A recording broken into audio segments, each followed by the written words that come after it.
जयंत पाटलांनी माझ्या नादी लागू नये. मी जर उलटा फिरलो तर तुम्हाला नीट सोडणार नाही, असं म्हणत भाजप आमदार सुरेश धसांनी पवारांच्या राष्ट्रवादीचे नेते जयंत पाटलांना थेट इशारा दिलाय. तर राष्ट्रवादीचे नेते जयंत पाटील यांनी देखील बीडमधील एका आमदाराच्या पत्नीनं संपादकाला फोन केला आणि धमकी दिली आणि या संदर्भातली चर्चा होत होती. काय नेमकं यामधलं सत्य आणि हे पहा, त्यांनी हा असा जावई शोध लावला. मी ते सभागृहामध्ये नव्हतो, मी बाहेर होतो.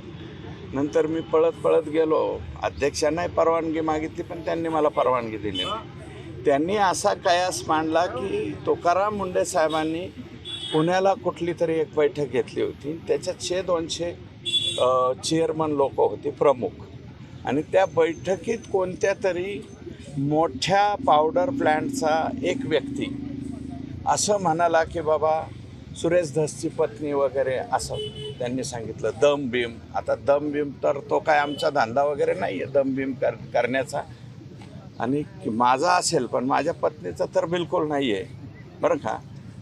तर माझी पत्नी त्या जे त्यांचे संभाव्य तिकडचे जे पावडर प्लॅन्टवाले आहेत त्यांच्याकडे 15 वर्षापासून आमचं दूधच नाही.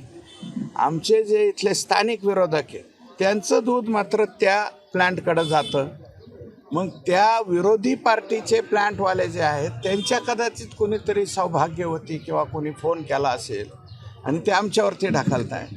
माझ्या तालुका दूध संघाचं दूध हे मी फक्त नेस्ले ज्याचं 3 दिवसाच्या नंतर बाळाला दूध पाजायला सुद्धा पावडर वापरतात, ॲबॉट कंपनीचे नेस्लेच, त्या नेस्लेला माझं दूध जातं. दुसरं जे आहे ते मदर डेअरीला माझं दूध जातं. मदर डेअरीला जी स्टँडर्ड आहे NDDBची देशामध्ये. आम्हाला हे असले पावडर प्लॅन्टवाले जे कोणी आहेत तथाकथित जयंत पाटलांचे प्रेमी कोणी असतील ते तर त्यांना आम्हाला दूध घालायची गरज नाही. आम्ही त्यांना भीक घालीत नाही किंवा आम्ही त्यांना भीक घाला असं म्हणत नाही. आणि जे आता त्यांच्या अवतीभोवती दिसतंय, जे कोणी तथाकथित जे कोणी मोठे डेअरी प्लॅन्टवाले आहेत, माझं मत आहे त्यांनी जर तुकाराम मुंडेंच्या बैठकीत बोलले असतील तर त्यांनी मीडियाच्या समोर येऊन बोलावं की सुरेश धसच्या पत्नीने मला फोन लावला, आणि त्यांनी FIR करावी, माझ्या पत्नीवर करावी.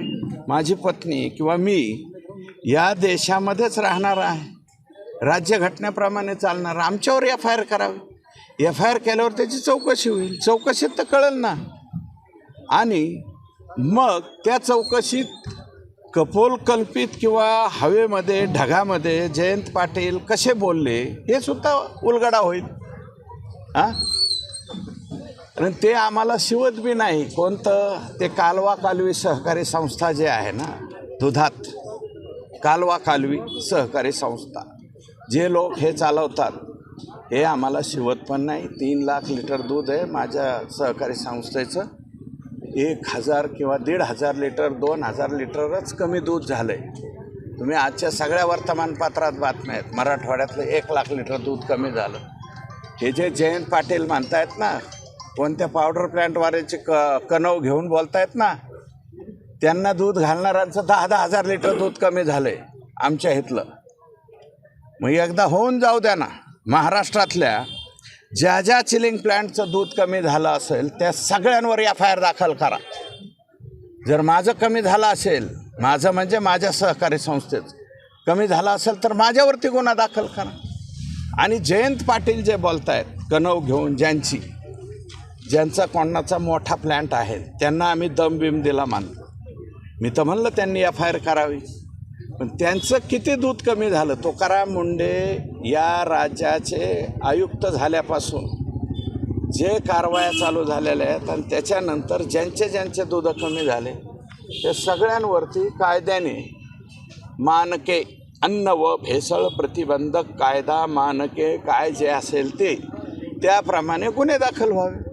जयंत पाटलांनी किंवा राजकीय कायमस्वरूपी त्यांना एक फार छंद आहे कोणाच्याही कुठेही डावचायचा.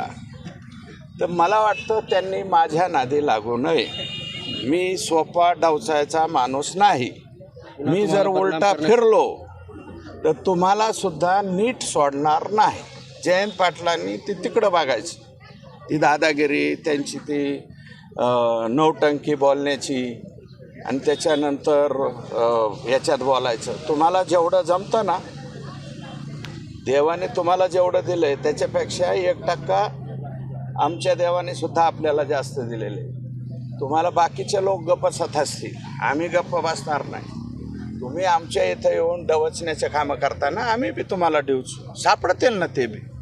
या महाराष्ट्र राज्यामध्ये मागचं मवियाचं जे सरकार होतं त्यांच्या कालावधीमध्ये जिओ टॅगिंगचा GR झाला.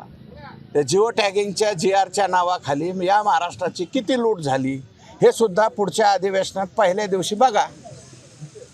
हे महालक्ष्मी सारखी कोणाची संस्था आहे, कोणाचं रजिस्ट्रेशन आहे, त्याच्यामध्ये कोणाचा किती वाटा आहे, कोण डायरेक्टर आहेत हे सुद्धा पहिल्या दिवशी कळल. ते म्हणले ना पहिल्या दिवशी हे कळल, तर हे बी पहिल्या दिवशी कळल जयंत पाटलांना.